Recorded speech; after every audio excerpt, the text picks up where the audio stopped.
Bonjour, nous sommes réunis aujourd'hui pour échanger sur la transformation digitale au sein des organisations. Autour de la table sont réunis Sébastien Van Dijk, directeur développement et innovation chez Manpower Group, Nicolas Roland, directeur culture et innovation chez AXA, et Carole Couvert, présidente confédérale de la CFE-CGC. Bonjour. Je vais donner la parole à Sébastien Van Dijk, qui va nous faire un état des lieux de l'évolution des entreprises ces dernières années. Alors, un état des lieux, je dirais déjà de factualiser un peu là où on est. Là où on est aujourd'hui, on parle de transformation numérique, on parle de transformation digitale, on parle d'une transformation qui a toujours eu lieu, si ce n'est qu'elle est numérique et digitale, et qu'à cette différence près, aujourd'hui, elle devient permanente. C'est aujourd'hui, si le débat est autour de la table, je pense que c'est ce sujet-là qui est de plus en plus complexe à gérer. C'est de plus en plus compliqué d'adresser ce sujet, puisqu'il devient récurrent et que dans les entreprises, aujourd'hui, on doit adresser ce sujet non plus d'une manière, on va dire, ponctuelle, mais d'une manière récurrente. Pourquoi aujourd'hui? Si on revient un peu à l'histoire, sur les 20 dernières années, on voit qu'on est passé déjà avant la digitalisation, il y a eu tout simplement des tâches d'automatisation, il y a eu des tâches, on est passé déjà par le mail il y a une vingtaine d'années environ. Aujourd'hui, on est passé donc au zéro papier, c'était un des premiers sujets, c'était une forme d'automatisation, de collaboration nouvelle. Aujourd'hui, de cette forme de collaboration, on est passé à des entreprises qui sont plutôt au zéro mail aujourd'hui, donc qui passent par d'autres façons de collaborer, de travailler entre elles, qui sont des chats, qui sont des communautés, des réseaux sociaux, comme on les appelle. Et donc c'est déjà de se dire qu'on est passé en 20 ans d'un sujet qui a permis d'automatiser, qui a permis d'optimiser beaucoup de coûts dans les entreprises, notamment dans les back-office et dans la gestion, entre guillemets, du quotidien, mais qui n'a pas été suffisamment traité comme une collaboration, une nouvelle collaboration, une nouvelle révolution. Aujourd'hui, dû au progrès technique, enfin au progrès technologique, aujourd'hui on voit que les nouvelles formes de collaboration, ce qu'on nous donne comme outils de travail, qui sont des smartphones, qui sont des tablettes, qui sont tout ce qui est autour de nous, on se rend compte qu'on va vers une autre possibilité de travailler ensemble, une autre façon d'opérer ensemble, et que de cette évolution-là, évidemment, naissent de nouveaux business models, naissent évidemment de nouvelles entreprises. On parle des GAFA, Google, Apple, Facebook, Amazon. On parle donc de gens qui sont nés du numérique, qui ont su intervenir sur le sujet directement à partir du numérique, et on parle d'entreprises traditionnelles qui doivent adhérer à ces nouveaux modèles, qui doivent intégrer le numérique et le digital dans leurs fonctions pour s'assurer de pouvoir déjà vivre avec leurs collaborateurs aujourd'hui, les compétences dont elles ont besoin, et aussi de s'assurer que dans le futur, elles vont pouvoir se confronter à ces nouveaux acteurs numériques, parce que, bon, évidemment, tous ces nouveaux business models qui sont en train de naître font évidemment une nouvelle place de marché sur lesquelles tout le monde joue, avec évidemment son métier du passé, mais son métier d'avenir aussi, et donc on doit se réinventer.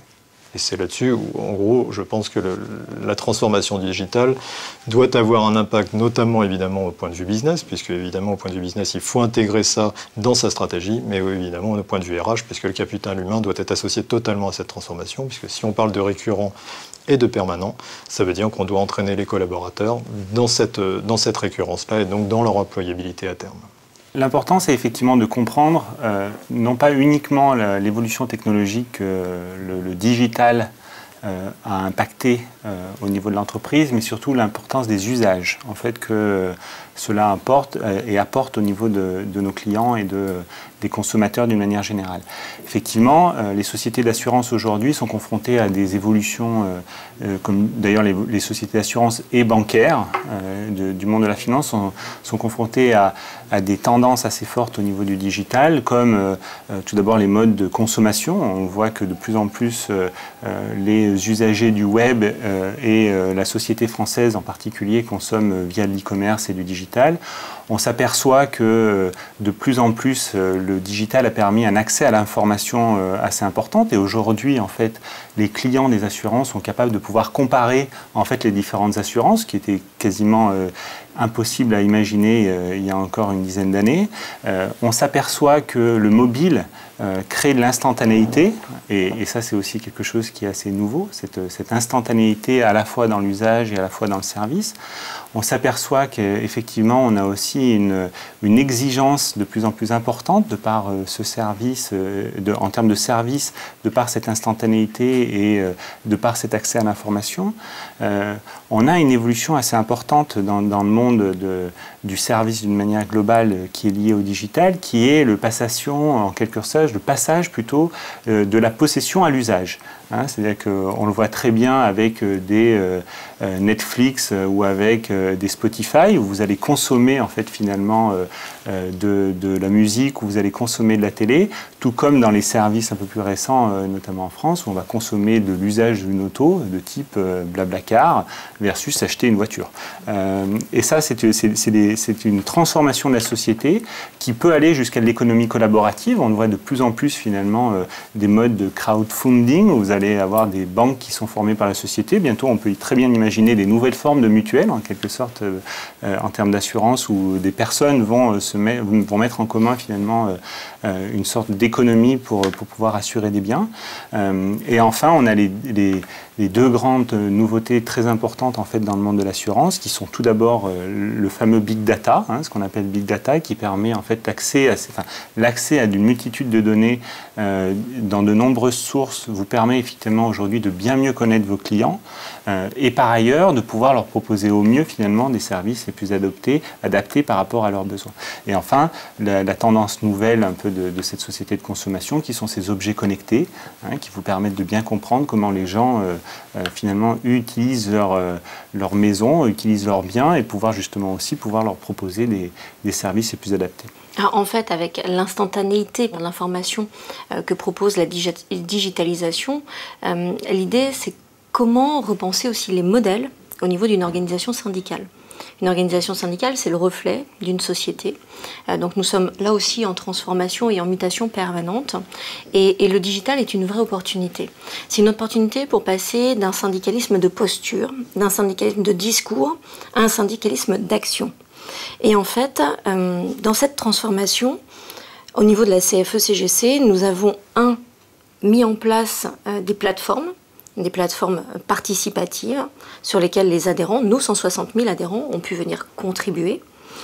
Nous avons aussi expérimenté le développement d'applications très concrètes comme Made in Emploi, pour donner de l'information directe aux salariés et leur permettre de passer de consommateurs à consomme-acteurs, et derrière l'acte d'achat, de devenir les défenseurs de l'emploi en France et donc du développement des entreprises, puisqu'on est dans une logique gagnant-gagnant entre les entreprises et les salariés. Mais à côté de ça, tout le monde n'est pas dans une situation d'égalité face aux nouvelles technologies, puisque ces nouvelles technologies vont dans l'entreprise questionner la fonction même de manager. Le manager va passer d'un rôle de sachant, d'un rôle d'expert, à un rôle finalement d'incubateur et d'accompagnateur de talents. Et donc ça veut dire que l'entreprise doit avoir une attention très particulière, doit accompagner cette transformation pour permettre à ce manager d'assurer au mieux sa fonction. Ça, c'est la première transformation. La deuxième, c'est que finalement, il y a une porosité des temps qui est totale.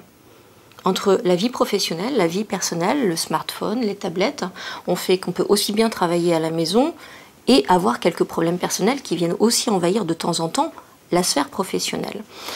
On a un certain nombre d'entreprises qui, pour éviter les risques psychosociaux, pour éviter les phénomènes de burn-out, qui peuvent se développer au niveau de l'encadrement, ont pris des initiatives de droit à la déconnexion. Je pense notamment à toute la branche de consultants, d'informaticiens, donc la branche qui est liée à la convention Syntec. Et donc là, la mesure, c'est quoi? C'est de dire tout à chacun peut envoyer ses mails, peu importe l'heure. En revanche, la personne qui réceptionne n'aura accès à ces données qu'à partir de 7h30 du matin. Certains ont trouvé ça bizarre, ridicule. En même temps, ça permet d'enlever une partie de la pression qui peut reposer sur nos collaborateurs en entreprise. Et puis le dernier point, tout repose dans cette transformation sur le fait que le dirigeant ait une vision. Où a-t-il envie d'emmener l'entreprise à 3 ans, à 5 ans? Et cette vision, est-il en capacité de la partager avec l'ensemble de son encadrement, puis l'ensemble de ses salariés? Et troisième chose, est-il dans une posture d'humilité? Parce que accepter la digitalisation, c'est aussi accepter une remise en cause de certaines décisions. Parce qu'on ne va plus fonctionner de façon pyramidale. On va avoir une entreprise qui va fonctionner en râteau, avec des salariés qui parfois vont peut-être s'adresser directement au patron sans passer par la ligne hiérarchique classique. Et donc ça veut dire accepter ces remontées d'informations, les canaliser, et mettre en place des process qui vont permettre à l'innovation participative de se développer à tous les niveaux. Pour nous, c'est une très belle occasion de passer d'une France qui est en capacité d'innover d'un point de vue technologique à une France qui a la capacité d'innover socialement.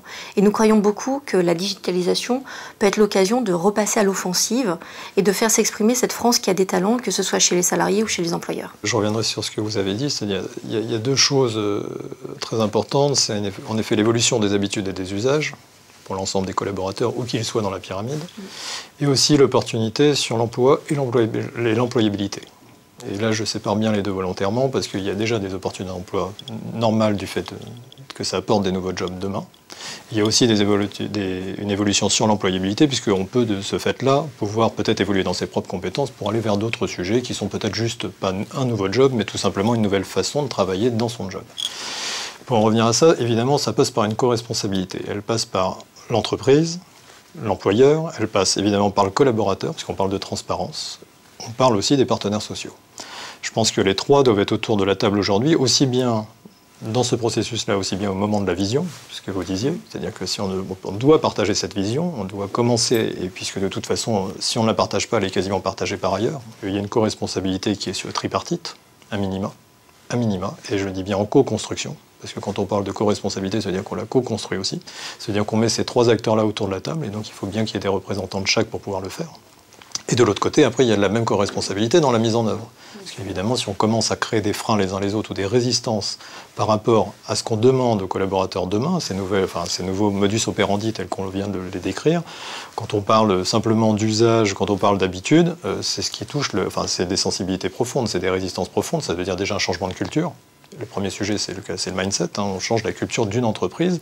On est en train de dire qu'elle doit s'adapter. Et quand on dit ça, on a l'impression que les collaborateurs ne doivent pas s'adapter. Donc déjà, ça veut dire qu'il faut bien les entraîner, et quels qu'ils soient, une fois de plus, dans la pyramide. Du manager, du top management, jusqu'au bas de la pyramide.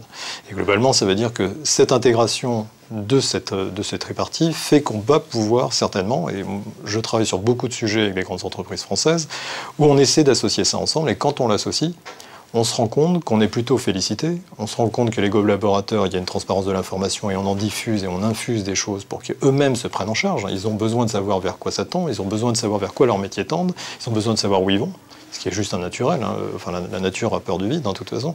Donc on est obligé de communiquer là-dessus, donc il faut le faire. Il faut le faire bien sûr sur les managers aussi, parce que évidemment dans l'évolution de ce qu'on est en train de dire, les premiers impactés, c'est ceux qui ont la vision et qui la portent et qui doivent être exemplaires, parce qu'ils doivent être exemplaires, parce qu'à la fin, si l'exemplarité n'est pas respectée au niveau management pour pouvoir permettre à ces nouveaux modes de collaboration de fonctionner, ça ne peut pas fonctionner, on ne peut pas fonctionner à distance, avec des outils aujourd'hui plutôt distanciels, entre guillemets, et se dire que globalement, sans se voir ou sans être ensemble, on arrive à avoir la même discipline qu'auparavant. Donc il y a forcément un sujet d'exemplarité, ça veut dire que ça passe évidemment par une marque employeur qui a une image, et ça passe aussi par une marque managériale qui est forte.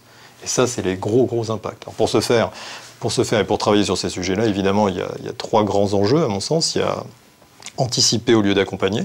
Ça, c'est un des premiers que je vois, et ça, aujourd'hui, je pense que ça se passe notamment par la fonction RH, parce que la fonction RH, pour moi, elle est primordiale dans toute cette mécanique, et elle doit s'inscrire dans un process qui va accompagner cette transformation. Il doit y avoir aussi une maîtrise totale de la fracture digitale. Et quand on dit fracture digitale, on parle généralement de junior-senior, on parle de sujets comme du reverse mentoring, je pense que vous en faites, et beaucoup d'entreprises en font. Enfin, j'étais avec la SNCF la semaine dernière aussi en font. Enfin, tout le monde essaie de partager des façons d'apprendre, des façons de travailler qui sont à la fois historiques, qui sont la culture de l'entreprise aujourd'hui, et une nouvelle culture entrante, de gens qui viennent de cette ère numérique naturelle, mais c'est justement dans ce lieu d'échange et dans ces meetings qu'on peut arriver à faire bouger un peu les choses, parce que là au moins on se comprend les uns les autres et on fait le même métier mais on le fait juste différemment, et on a des nouveaux outils, donc il faut les intégrer.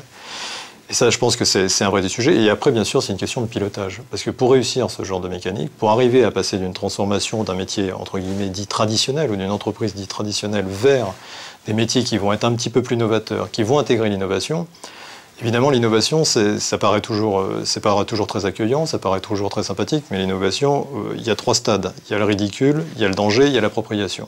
Je veux dire, quand vous commencez dans le ridicule, si déjà dans la co-construction vous vous estimez être dans le ridicule, c'est que là déjà il y a forcément quelque chose qui n'a pas été compris et pas suffisamment partagé ou pas suffisamment été pédagogue pour pouvoir l'intégrer. Et ça veut dire que l'entreprise ne pourra pas aller vers ça. Et il faut sortir vite de cette période, parce qu'aujourd'hui, si vous réfléchissez trop dans ce moment de ridicule, Les autres sont déjà passés à un nouveau business model, les autres sont déjà passés devant vous. Il y a plein d'entreprises qui font ça. Enfin, je veux dire, quand on regarde les différents modèles aujourd'hui, on regarde Uber et les taxis, par exemple, enfin, Google qui investit sur Uber. C'est rien d'autre que d'avoir remis légèrement en cause le modèle du taxi classique. Ça ne veut pas dire qu'ils ont réinventé le modèle, ils ont juste repris le besoin, les attentes, ce qui a été partagé tout à l'heure. On parle d'attentes collaborateurs, on parle d'attentes clients, on parle d'attentes de micro-chefs d'entreprise qui auraient dû donner un service avec des vrais basiques, des vrais fondamentaux, et qui ont, par histoire, peut-être oublié certaines choses, certains classiques, certaines notions de service qui auraient dû être intégrées. Aujourd'hui, on voit que finalement, en rajoutant un peu de digital, et en répondant à 2-3 enjeux majeurs des attentes clients, on arrive à recréer une place de marché différente. Et ces gens-là, finalement, sont en train de prendre ou de bousculer fortement une entreprise traditionnelle qui est un métier traditionnel, entre guillemets. C'est ce qui se passe pour tous les métiers. Je veux dire, ça, c'est un exemple que tout le monde connaît, donc c'est assez facile à l'intégrer. Maintenant, c'est ce qui se passe pour tous. Le tout, c'est déjà de comprendre qu'on le ressent, que déjà, on a bien compris qu'il y avait une évolution. Je voyais que 90% de la fonction RH, aujourd'hui, selon des dernières enquêtes lues à travers Capgemini ou à travers différentes lectures, montre une prise de conscience forte sur le digital. Maintenant, 30% sont en mise en œuvre. Et de l'autre côté, on se rend compte que beaucoup moins, finalement, arrivent à des résultats. Pourquoi ? Parce que les entreprises ne comprennent pas encore l'investissement qu'elles font en accompagnant les collaborateurs, l'ensemble de la pyramide, sur ce sujet-là, pour pouvoir demain opérer différemment ou mieux. Et donc, du coup, il n'y a pas un vrai retour sur investissement qui apparaît. Et donc, du coup, c'est très compliqué de dire, est-ce que j'investis dans le digital ? Oui, parce qu'on sait que là, l'entreprise qui vous vend du digital, elle sait vous dire globalement d'où vous partez et où vous allez. Maintenant, quand vous dites « j'ai besoin aussi de faire accompagner les usages, les habitudes, pour être sûr que tout ça va bien fonctionner et que tout ça va bien aller dans le modèle et dans la nouvelle culture de l'entreprise », ça, aujourd'hui, c'est très difficile encore à calculer. Et pour moi, c'est là où le sujet est, c'est-à-dire le retour sur investissement de l'ensemble de la population concernée par l'impact digital, de s'assurer que d'un côté, on voit que pour les collaborateurs, l'employabilité, ils peuvent l'acquérir. Donc ça veut dire utiliser des fonds d'entreprise, des fonds de formation, des fonds publics peut-être. Enfin, je veux dire, globalement, il y a tout ça qui est à disposition. Et aujourd'hui, c'est d'arriver à l'intégrer dans une population pour pouvoir l'emmener vers. Et s'assurer qu'évidemment, tout le monde se réinvente suffisamment parce que ça ne va que plus vite. Et c'est ça la vraie notion qu'il faut intégrer. Je vais rebondir quand même sur ce que disait Sébastien, parce que je pense que c'est intéressant de comprendre effectivement dans cette logique-là le rôle que l'on peut avoir en tant que RH dans une entreprise aujourd'hui. Et donc, du coup, pouvoir regarder in fine cette logique d'utilisation des données. L'important, c'est de se dire qu'effectivement, aujourd'hui, on a un rôle qui est un rôle, en termes de posture, d'accompagnement de cette transformation qui, pour moi, est au moins lié à 3 activités assez fortes en tant que RH. Et la première, ce qui est important pour les collaborateurs, a priori aujourd'hui, est le sens que l'on donne à cette transformation. C'est-à-dire qu'on explique le pourquoi on est en train de faire ça. On l'a expliqué précédemment sur cette transformation de notre environnement. Mais c'est important pour réduire cette fracture digitale, d'expliquer pourquoi en fait les entreprises aujourd'hui investissent dans le digital et donc donner du sens.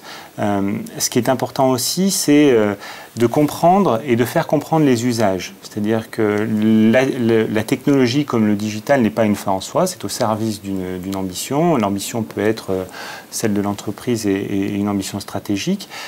Et c'est là où en fait on peut arriver à conjuguer à la fois des usages qui sont des usages externes à l'entreprise. On s'aperçoit qu'aujourd'hui, quand on parle des jeunes et des seniors, on s'aperçoit qu'aujourd'hui, quand on regarde les chiffres de la FEVAD, de la Fédération de vente à distance, les plus gros consommateurs, enfin tout du moins ceux qui ont le plus gros taux de croissance de consommation en e-commerce aujourd'hui, c'est la tranche des 55 ans et plus. Donc c'est-à-dire qu'une fois qu'ils rentrent chez eux, ces personnes utilisent des sites de e-commerce traditionnels pour pouvoir faire des achats.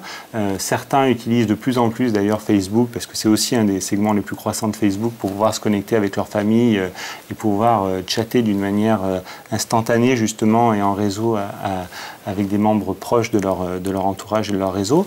Ce qui sous-entend que des usages qui sont utilisés d'une manière quotidienne le sont beaucoup moins dans l'entreprise et qu'on a un besoin en fait de familiariser et de sensibiliser à ces usages-là au niveau de l'entreprise.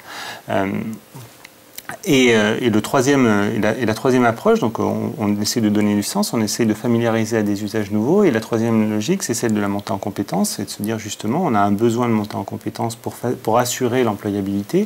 Et on a aussi un besoin de monter en compétences sur des nouvelles données, sur des nouveaux modèles. Certains nouveaux modèles, on parle du big data en interne pour notamment des activités qui ont relation avec l'externe. On parle notamment de ce qu'on appelle des fameux data scientists, cette nouvelle terminologie qui vient d'arriver et qui dit la capacité qu'ont les individus à pouvoir traiter finalement ces grandes données pour pouvoir, alors dans le secteur de l'assurance, s'assurer de bien comprendre les clients, essayer donc de savoir comment ces clients utilisent en fait finalement leur voiture, comment ils utilisent entre guillemets leur maison, de façon par la suite pouvoir leur proposer des services les plus adaptés et les plus appropriés par rapport justement à leurs différents mondes d'usage et leurs différents modes de comportement.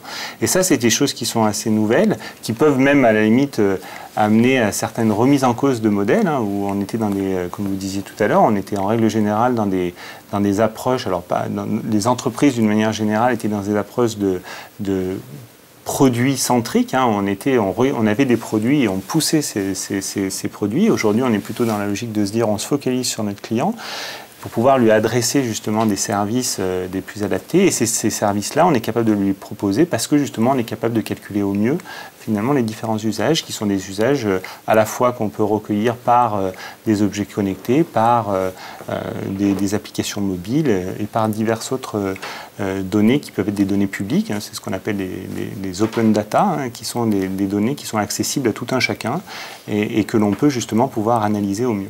Je crois que là, on arrive à la question de la confiance. Et toute relation dans l'entreprise doit reposer sur la confiance et la digitalisation interroge la confiance. C'est-à-dire, avec la digitalisation, on a accès à l'information en temps réel.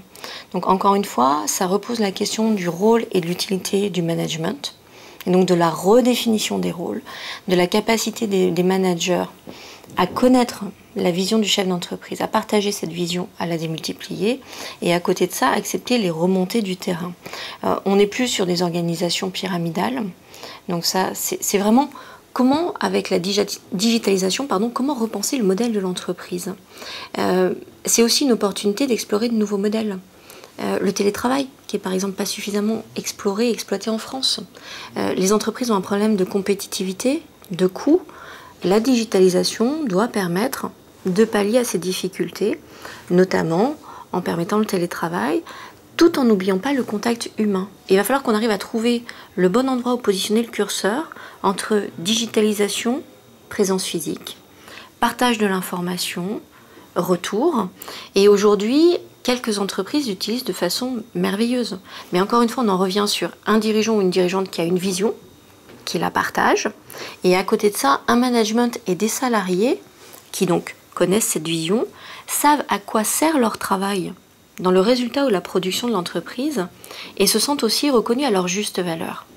Et je crois que c'est vraiment une opportunité, c'est une occasion de parler aussi de qualité de vie au travail. Donc la qualité de vie au travail, pour nous, avec la digitalisation, c'est une occasion d'améliorer la compétitivité de l'entreprise. Il faut sortir de l'idée digitalisation, qualité de vie au travail, ça va coûter cher, c'est pas vrai. On commence à avoir de premières études qui démontrent que les chefs d'entreprise qui investissent ces nouveaux champs, qui investissent sur la digitalisation, qui investissent sur la qualité de vie au travail, en ce moment, il est démontré que s'ils mettent 1 euro, ils arrivent à récupérer jusqu'à 13 euros suivant les études. Donc on a un champ du possible qui est énorme. En revanche, ça veut dire quoi? Ça veut dire, pour ces entreprises-là, y compris positionner différemment le DRH, parce qu'on n'en a pas parlé jusque-là.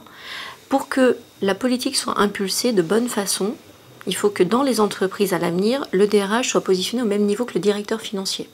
Et qu'on soit sur une vraie logique de valorisation du capital humain, comme on sait si bien valoriser les autres actifs de l'entreprise. Je crois que ça pose aussi la question de la gouvernance de l'entreprise. Donc, on a encore tout un tas de sujets. Je pense qu'on n'est qu'au début de cette révolution du numérique, de la digitalisation. En revanche, une chose est certaine, ceux qui en ont peur, ceux qui vont se mettre en position de repli, ce seront les entreprises qui sortiront le moins vite de la crise et qui auront des modèles qui seront les moins robustes. À CFE-CGC, nous faisons le pari que la digitalisation, c'est vraiment une occasion de faire aussi du dialogue social un levier de performance, une occasion de partage, une occasion d'impulser des choses différentes qui vont permettre aux entreprises de sortir plus vite de la crise et de trouver de nouveaux modèles. Donc c'est pour nous à consommer sans modération, mais après, c'est quelque chose qui impose de s'adapter au fur et à mesure. On a vu la période du tout électronique et de boutiques qui se créent uniquement sur Internet. On voit qu'il y a un retour en arrière et que les sites qui n'étaient que sur Internet commencent à avoir des boutiques physiques. On voit dans les magasins traditionnels des services qui s'ouvrent par rapport à Internet. Donc on voit qu'on est en train de tâtonner et j'espère franchement qu'on aura de très belles opportunités, de très beaux développements en France, encore une fois, pour sortir de la crise que l'on connaît et reprendre le leadership, parce que la France a des talents et c'est vraiment fondamental qu'on les exploite à fond. Développer un modèle plus souple, plus agile, avec beaucoup d'interactions, qui finalement mêle les modèles traditionnels avec les nouveaux modèles, oui, dans une fluidité accessible à tout le monde finalement. Exactement, et encore une fois, ne pas avoir peur du partage. Certains vivent l'information et le fait de garder l'information à son niveau comme finalement j'ai le pouvoir comme ça. C'est faux. Internet, la digitalisation ont remis tous ces principes, tous ces clichés à plat. Globalement, quelle que soit la réunion qui se tient dans l'entreprise, on arrive à avoir des informations par la presse plus rapidement que d'attendre la fin de la réunion. Donc voilà,